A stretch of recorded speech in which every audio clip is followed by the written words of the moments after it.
Welcome to The Explainer. Sometimes the most powerful communication tools are the ones hiding in plain sight. Today, we're going to pull back the curtain on one of them, cleft sentences.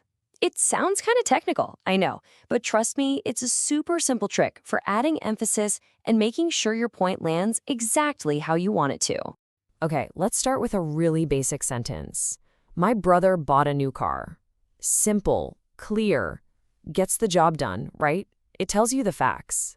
But hang on a second. What's the real story here? Is the important part my brother, as in not my sister? Or is it that he got a new car, not some old clunker?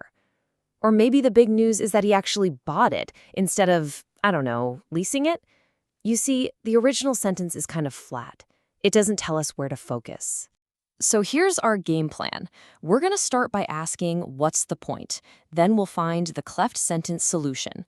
After that, we'll dive into the two heavy hitters, Wh-clefts and It-clefts. We'll even check out some other emphasis power tools. And then it'll be your turn to emphasize.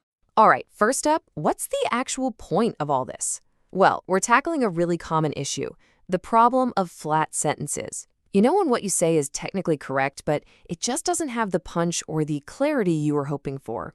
And that leads us right to the solution. Enter the cleft sentence. Think of it as this amazing tool you can pull out to bring some serious precision and focus into your language. It's a real game changer. And the name itself is the biggest clue. Cleft comes from the old verb to cleave, which literally means to split something in two. And that's exactly what these sentences do. They take one single idea, split it into two parts, and put a giant spotlight on the piece of information you really want to highlight. So let's get practical and look at our first type, the Wh-cleft. This one is your go-to when you want to zero in on an action or a specific thing. The pattern here is actually really straightforward. You just start with a what clause, follow it with a verb like is or was, and then drop in the thing you want to emphasize. It's like you're building a little runway for your main point to land on. And just listen to the difference. We should tell the truth is fine. But what we should do is tell the truth. Bam! The emphasis is suddenly on the action. Or take, we now need actions rather than words. A bit flat. Now try what we now need are actions rather than words. It just has so much more urgency, doesn't it? Even something simple like, my boss offered me a pay rise, gets a promotion to, what my boss did was offer me a pay rise. It hits different.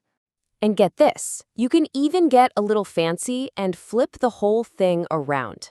This is called a reversed cleft. So instead of, what the dog did was chase the cat, you can put the main event right up front. Chasing the cat is what the dog did. That puts the most important bit of info right at the very beginning. Super effective. Okay, next up in our toolkit is the other superstar, the It-cleft. This one is absolutely perfect when you want to make a specific person, a place, or a point in time the undisputed star of your sentence.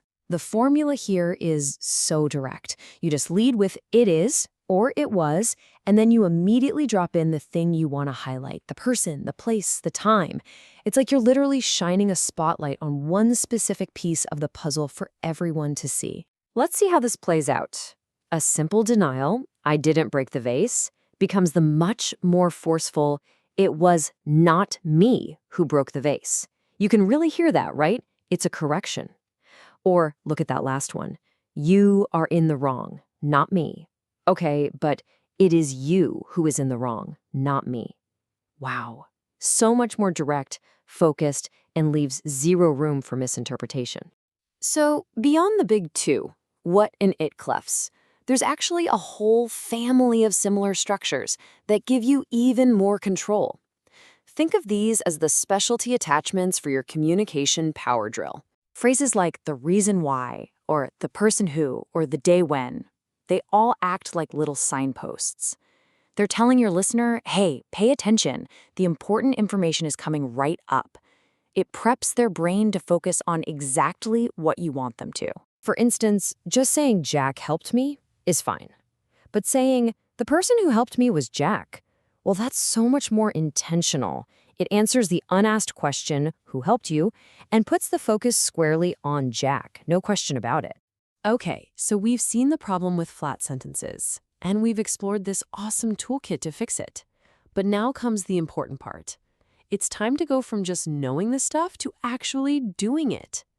And this, right here, is the biggest takeaway of all. Cleft sentences are not just some dusty rule in a grammar book. No way. They are active, strategic tools that you can use to communicate with intention.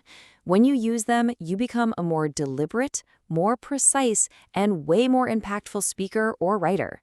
So let's just quickly recap why this is such a big deal. Why does it matter? Because it adds clarity. It guides your listener's attention. It makes your communication way more dynamic. And at the end of the day, it helps you tell a much, much better story.